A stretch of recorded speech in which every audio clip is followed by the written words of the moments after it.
Welcome to Conversations Live. For more than a decade, we've brought you the best in books, entertainment, celebrity interviews, and current events. When the movers and shakers of the world have something to say to you, they say it to us first. Here's your host, Cyrus Webb. Welcome back, everyone, to Conversations Live. I'm your host, Cyrus Webb. Glad you all could join us once again. But for our radio audience tuning in here at WYAD 94.1 FM and WYADonline.com, we're glad that you all can be with us. Also, it's tuning in to our friends at Aha Radio and Amazon Music Podcast. We're glad you all could be with us as well. We're excited to welcome New York Times bestselling author Brian Selznick to our broadcast today. Brian is celebrating a great new book that I think is perfect for all ages. It is entertaining, but also, I think, inspiring as well. It's called Big Tree. We're going to talk to Brian not only about the writing of the new book, but also illustrating it and what it's been like for him to already see the early response to it and what he hopes you're able to enjoy from it as well. Brian, thank you again for the time. Really do appreciate it. Oh, thanks, Cyrus. I'm really happy to be here. So, Brian, you've given us the perfect marriage in this book, Big Tree, and it is a big book. I want to let our audience know this, but I don't want that to scare them because there's so much great illustrations in here as well as the story. What was it like for you kind of married two of your passions together, Brian, in a book like this? Yeah, I really love writing. I really love drawing. You know, I was one of those kids who grew up drawing all the time and really only discovered that I was a writer much later. But, you know, ultimately it's about telling a story. And one of the fun things about making a 600-page book is that it looks so imposing, right? Like it looks like the kind of book most people would never actually want to read. But then you open it, and like over 300 of the pages are just pictures. So the narrative is actually told in a single line, sort of going back and forth between these picture sequences and these word sequences. And then there's lots of pages where it's just a single line on a spread because, you know, the story is about these two little seeds who are trying to find a safe place to grow while also trying to figure out how to save the world, and they're talking to the stars and the planet, and it's very intimate, and it also gets very grand and covers the whole history of the universe. And by having picture sequences, it allows us visually to feel like we have fallen into this world and we are immersed in it, yet we're still actually moving forward with the story. So I really like playing with that combination.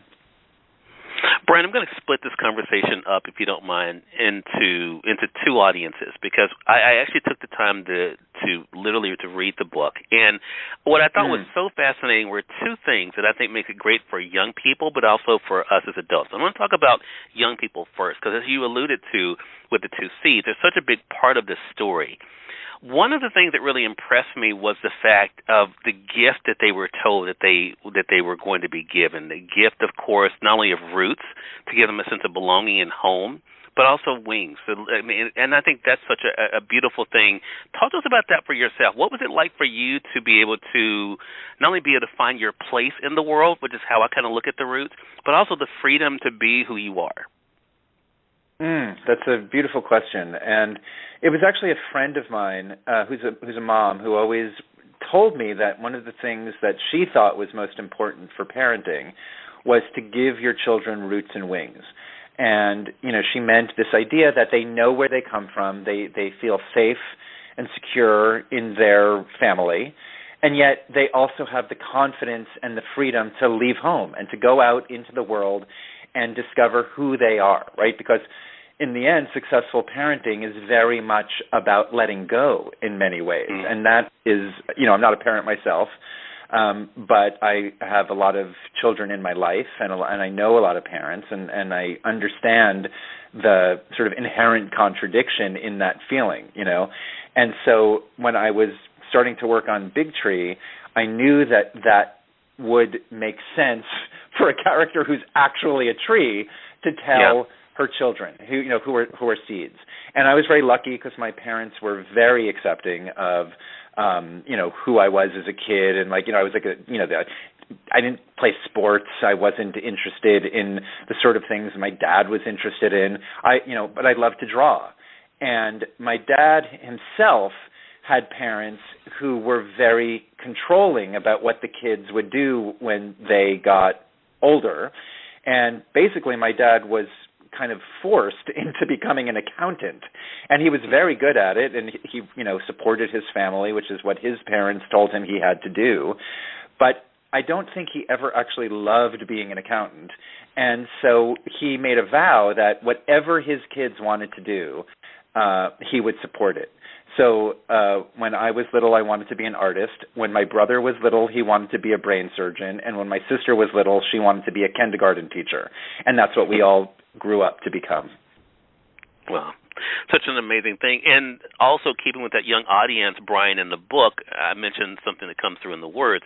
I want to talk about the visuals, because one of the things I thought that was so powerful as I was going through the book was how, for one, everything big starts small, but also appreciating what you can do and who you can be no matter what size you are, right? And we see that with the seeds, but also with the world that you create, the universe. And talk to us about that and what you hope young people take away from that part, Brian, about not feeling confined by how they see themselves, but realize what they can become.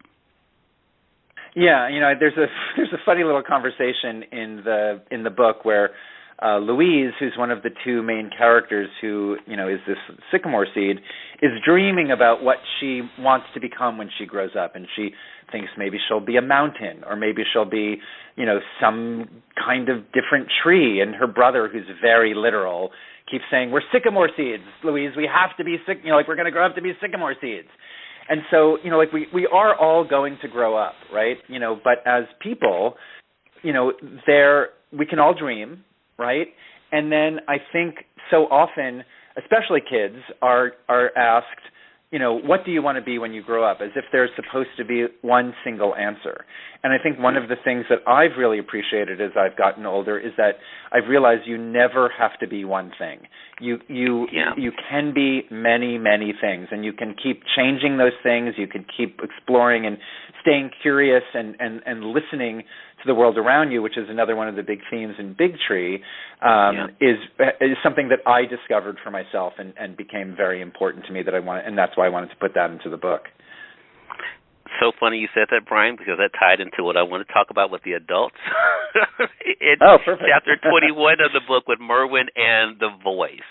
Because I thought about, for my adult audience out there, you're right. As children, we think we can be anything and everything. As adults, life happens to us, or people tell us what we can't do or what limitations we have, or we believe this for ourselves, and we stop thinking that. I love with Merwin and the voice, the idea of Merwin having an idea of what can and cannot speak or be heard, and the voice letting Merwin know maybe you're just not listening. And I think we as adults have that issue. Talk to us about that in relation to the older audience, Brian, who may be reading this book with their kids or even reading it themselves, about the importance of not giving up the idea of the world speaking to us every day.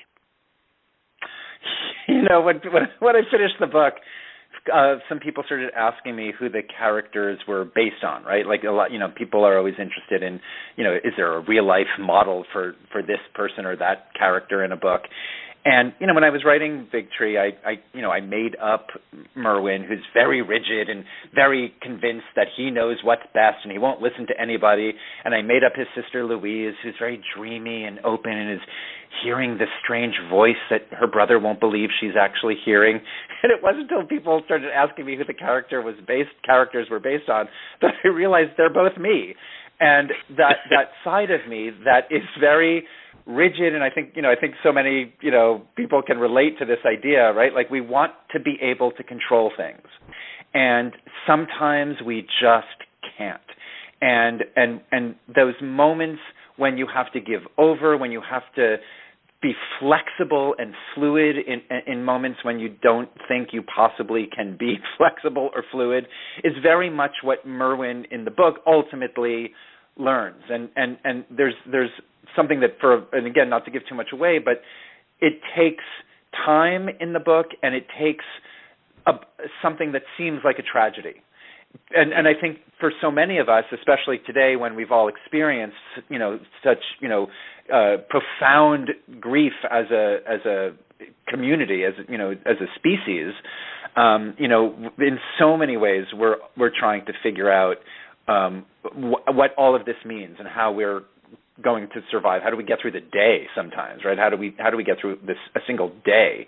And I realized that of course, like, that's all of the same thing I'm thinking about. I'm just a person, like everybody else.